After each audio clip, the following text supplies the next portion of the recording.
Hey guys, just thought I'd do a stews back on the bench, as I hadn't done one in a while, just to let you know what's going on, what I've got in, how far my projects are going, etc. But what will start off with is basically what I've managed to get in. So first off, an unusual subject I'm about to make it in. It's something I don't often go in for Itinerary armour, but they do some unusual subjects, and this one really caught my eye. So basically, what I managed to get was this M6 gun mortar carriage of WC-55 gun, I think it's got on it. It's quite an unusual vehicle. It was used out in North Africa during the earlier stages of the Americans' involvement in the war. Around about 43. So it's got a whacking great big gun on it. It wasn't really that effective, and basically it was used as infantry support towards the end of the war. But again, an unusual subject all the same. Following that, something else that I saw caught my eye, and I got it a very good deal from Javelin Models for about £13.89. Is this? Which is the North Sea fishing trawler. Now, this I know Michael Booth was building as part of his ship build, or he was actually building it. He's still, as far as I've chatted to Michael, that's Model Art 63. Was it 64? I can't remember now. And I've seen other people do this actual kit, and it does actually look quite interesting as a weathering project. Now, I'm got in my mind to depict this scene here as it's going through the heavy seas, fishing as it were. So yeah, it comes in the scale 1142, which is an unusual scale, but I mean it comes up quite a size, about that big, so look nice on the old shelf, etc. You know, what with the rigging and everything, it'll make an interesting subject. And this one I got in for £16, believe it or not, for all the way from China. Is this one? Is the Emil Stura, or Stura Emil. It was basically a Panzer IV with a whacking great big L64 61 gun on it. Again, I've seen these built and weathered, and they do look quite an interesting, unusual subject. I think it was used in the earlier stages of Barbarossa. So yeah, different but unusual. And then I've got a series of Tamiya ones. This one again caught my eye. It's the HEM6A1 Sierra. Now, I'm not one for a lot of Japanese aircraft, but as I say, it is an unusual subject. It's very sleek lines, straightforward build, as Tamiya normally is, and it does look very aesthetically pleasing. So I thought, well, why not? So there you go. Following on from that, the one which I've got in again was the old Flak 88 36-37 gun. Now this would be a very good basis for a diorama, which is what I was thinking. Unfortunately, I no longer have the Dragon kit. I had to sell that on. But they do a North African version of this as well. But yeah, I thought, well, it's an old kit, and I know Rick Connell built it, and it did come up rather well, although it's a bit dated here and there. It needs a bit of work on it. I just like the scene, and that's really what did it for me, to be honest with you. I mean, I've had this kit in before, but sold it on. But I thought, nah, why not get it again? And another one, yeah, you guessed it. It is a Tiger, but it's one I've not had in my stash before. It's one I've sort of been yearning to get. It is an old one. I mean, I know Rifle have just brought one out, and Tacken have announced they're going to bring one out as well. It's the Sturm Tiger salt mortar tank, which was bought towards the end of the war. It's basically a Tiger 1 chassis with a bloody great gun on it, with a huge shell they used to fire at. And I think it was rocket assisted on here on the gun. I'm not quite sure. Yeah, unusual subject again, but it's essential if you're a lover of tigers, and obviously you know I am. So I thought, well, why not? I've had a look at the kit itself. The interior detail is not bad. I mean, you're not going to see anything anyway, really, to be honest with you. I mean, you could possibly get an aftermarket um, engine to put in the back as though it's being maintained or whatever. I've got some fraud tracks to go with this. Although these on this kit are interlinked, so I might well have a go at that. But essential if you're a Tiger lover. So I couldn't resist it. The deal that was getting offered, so I got it for just under 30 quid. So I thought, well, why not? So there you go. And another one we got in, which actually I got on eBay for about a tenner, was this, the old Wessex HU5. The only reason I bought this is because, I mean, I used to live in Guildford, which wasn't all that far from RF Odium, to be honest with you. And I remember many years ago that my brother and I and the father and all that, we used to go blackberry picking around the airfield, and these would be flying around along with a Puma. And believe it or not, I did actually manage to get an aftermarket decal set. If I can find it, if you bear with me a second, I'll put it over the back here. Stand up. It's a bit bowed, this box, so bear with us a minute. I'm just going to stand it up against that if I can. Prepared as always, not. Because I was scouting around to see if I could find any aftermarket decals for aircraft that were based at RAF Odium in the 70s. And sure enough, I was lucky enough to find one. It's model decal set 95, which actually features a few of the Wessex, early RAF Wessex here. You've got one here which is an HC2, which was a slightly earlier variant, hence the nose is a little bit different, based at Odium, but you do have the added option of doing one here based at RAF Odium, which is the one I do very much remember, and the scheme I do very much remember seeing. In fact, which one is it? No, and then they also do one at Kai Tak as well, and obviously you've got the yellow SE Rescue version. But as I say, I'm going to go for this one here, which was chiefly based at RAF Odium during the time I referred to. So the only thing I've got at source is to get some more aftermarket decals for some of the lettering on it, or maybe I might get some Letraset. I don't know, I'll see. But yeah, I do remember seeing these birds flying out of Odium, so hence why I went and got this. So there you go. And I've also got some aftermarket detail set for it as well. I managed to get an Edwards cockpit set, self-adhesive, pre-painted, and also I've got an exterior set here for the air grills, etc. So, and the seat and the actual control column. And if I wanted the tail folded, you've even got the detail there for the actual interior of that. So there you go. Mind you, this is based on if you want to do a naval version. So there you go.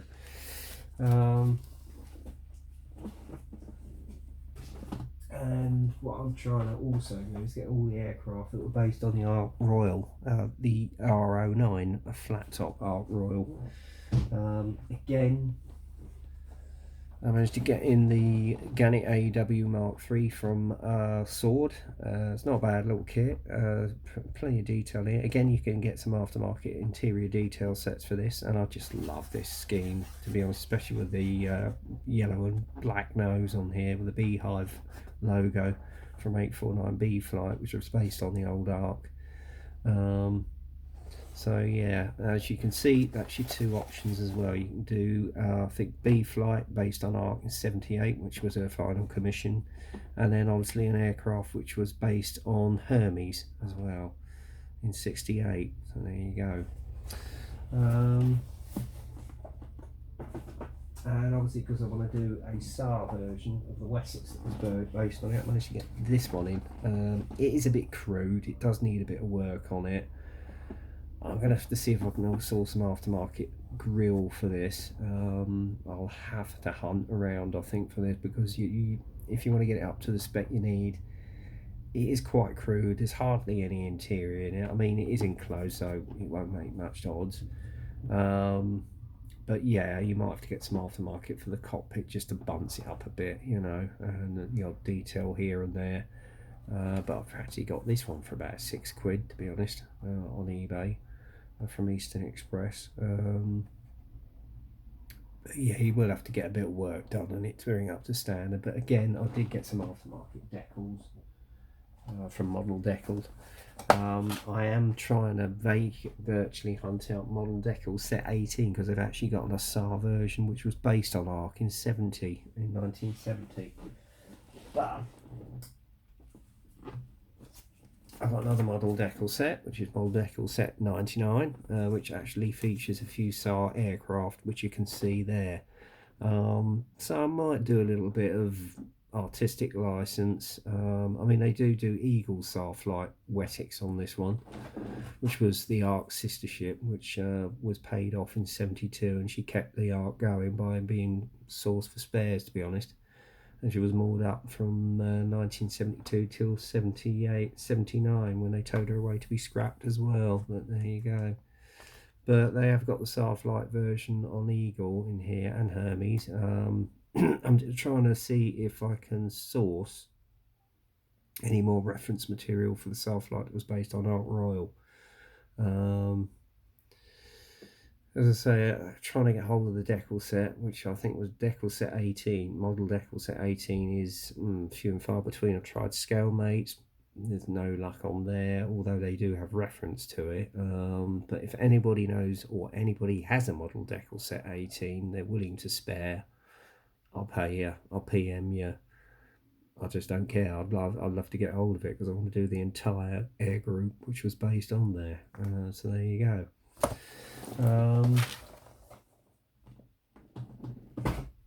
And I did go a little bit retro. Got a few retro kits in Airfix. This one I got for about £5, which is the old Chippy from Airfix. It's an old Series 1 kit. As you can see, it's aged by the way the box has faded and decals are shot to hell, but I do like this colour scheme. The red, white and black, which was depicted for the aircraft in the 70s. Oh, and obviously the grey as well. This one was based at Leeming in 78. But yeah, I might see if I can get source some aftermarket for this, just to detail it up and maybe get another decal set so I can do it in this scheme. So there you go. And a few retro airliners. Well, a couple at least. This one, the old Airfix Trident 1C. This one's been partly started. Yeah, I'm going to have to do a fair bit of work on this, but I do have the old BEA Skyjack decal set from a company called 26 Decals. So I may well do that in that scheme with the old big Union Jack that was on the back. I just love that colour scheme, I really do. So there you go. I mean, admittedly, I'm surprised that Airfix haven't re-released this one or retooled it, to be honest, because even the old kits are so popular and they go for ridiculous amounts of money. I mean, the only reason I got this one cheap was basically because it had been started. So there you go. And the age of the kit, you've got £1.25 still stuck on the side there, believe it or not, you know. So there you go.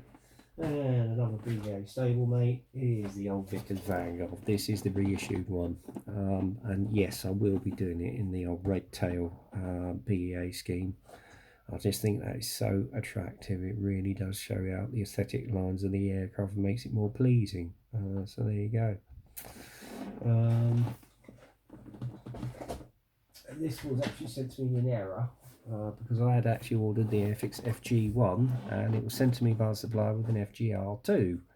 Yeah, admittedly I wasn't pleased, but I mean, I had a look at the kit. It's beautifully detailed, it's beautifully tooled. From what I've read, it falls together and builds very easily. And in fact, I decided to keep this one as opposed to sending it back and getting the FG1. So the scheme I'm probably going to do it in, and I've got another little decal set for it. Where did I put it? Oh, here you go. Is that it? No, that's not it. Oh, well, bells. Bear with me again, guys. Hang on. I did put it down here.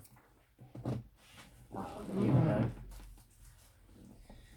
There's this one from Extra Decal. I'm going to do it in that scheme, which is the Alcock and Brown Phantom, which was shown at Greenham Common in '79. And in fact, I remember actually seeing this aircraft at the show in this scheme. In fact, I saw her fly in. They did have one of two aircraft done in this scheme, but it was basically 50 years since the Alcock and Brown flight then, and was it 60? I can't remember.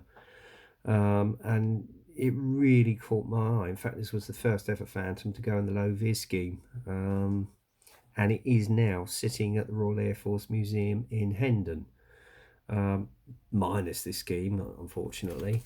It's more in that scheme which you can model this, and from this model decal set, well, extra decal set. And if you want to get hold of it, it's extra decal set X72297. So there you go, and that will look really nice sitting on the shelf, you know.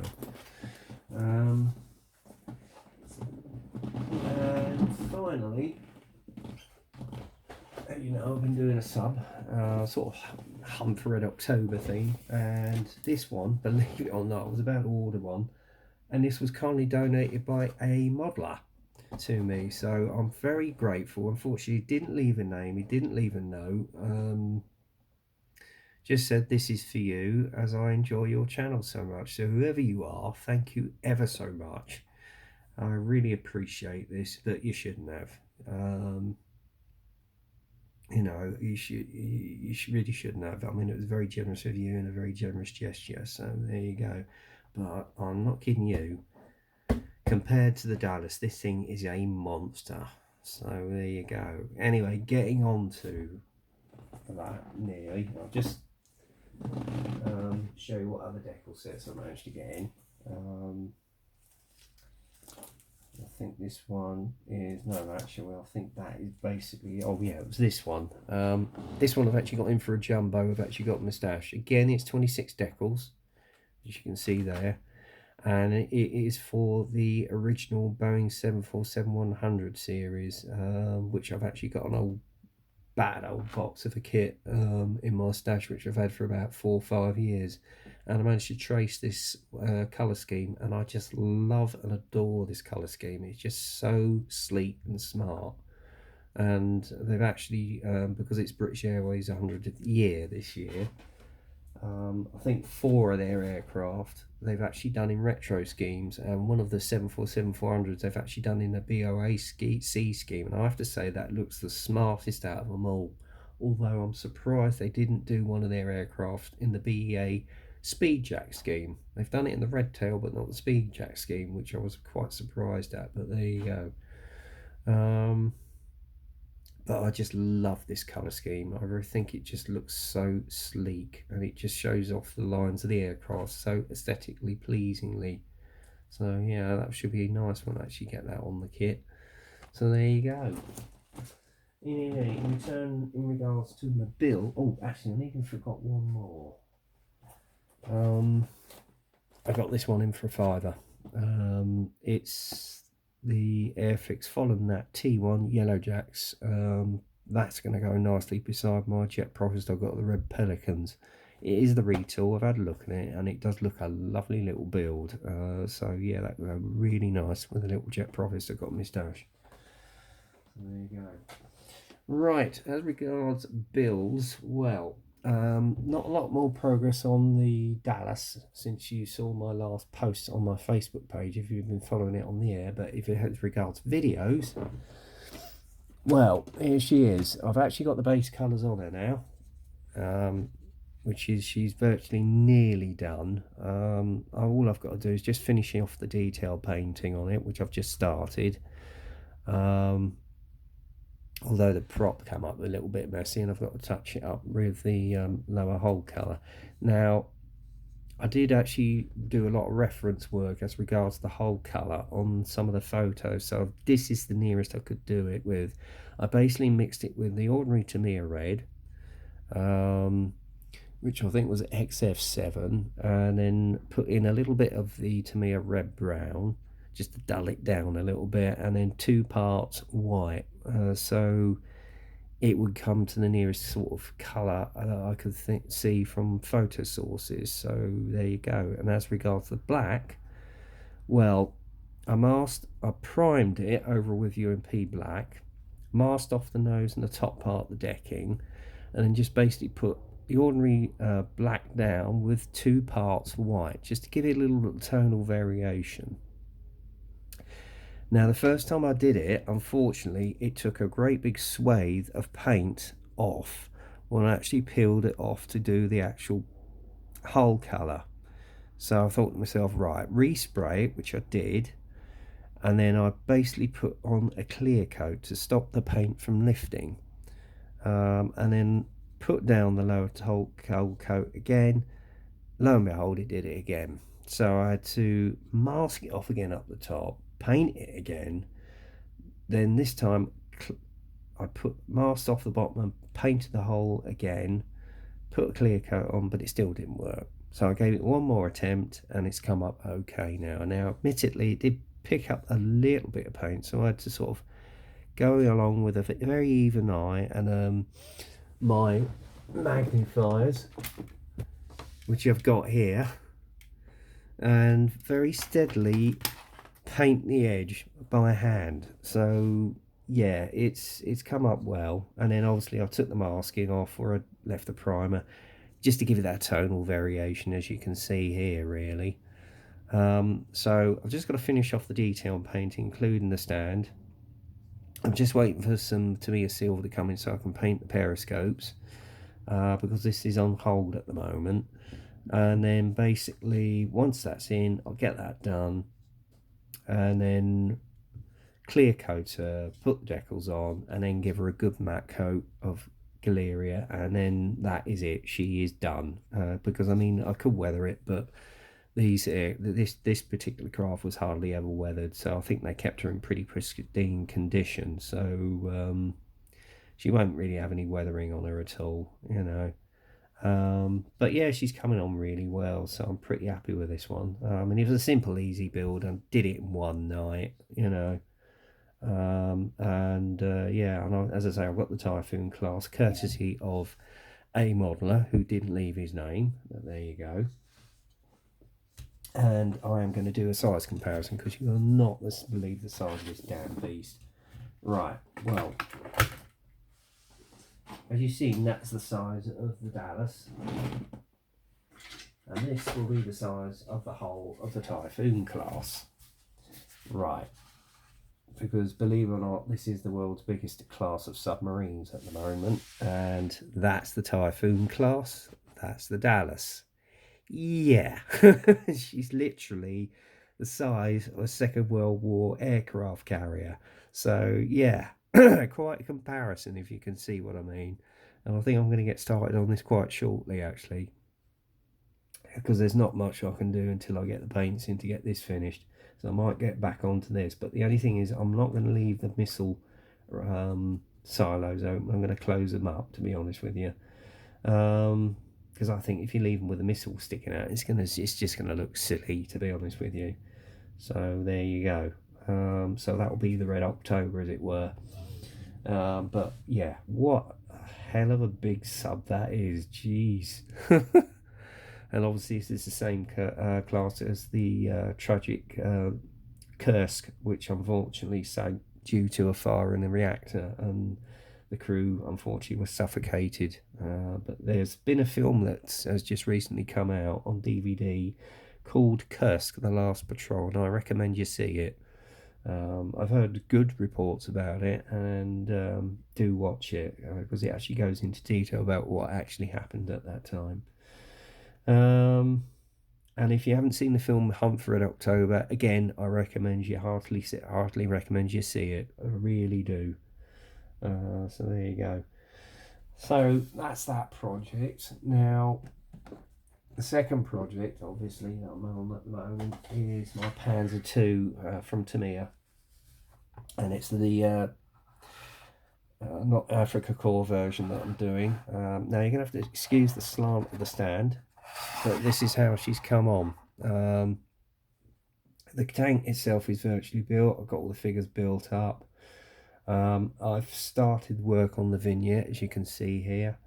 I was a bit cheeky and pinched some rocks from the housemate's rock garden, but hey. It's just to give it a little bit of interest, as it were, because obviously it's supposed to be out in the desert of North Africa. And I couldn't yet just do a flat landscape because I needed something in the background to just sort of add a little bit of interest, as it were.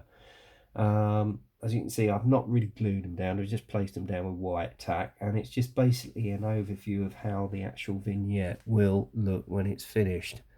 As you can see, here's the rocks I cheekily pinched.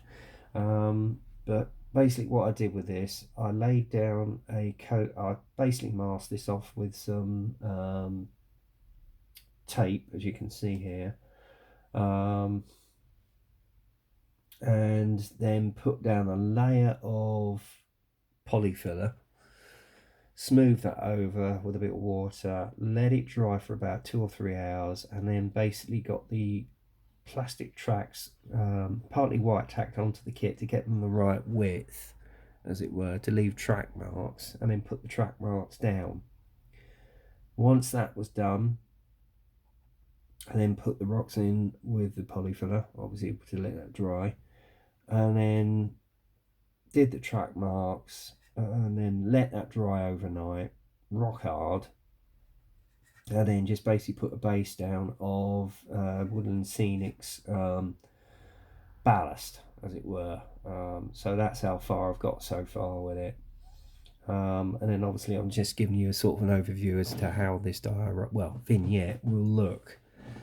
Now I'm not going to use the plastic rubber tracks on this kit because they're just too small and they don't fit. And what I've decided I'm going to do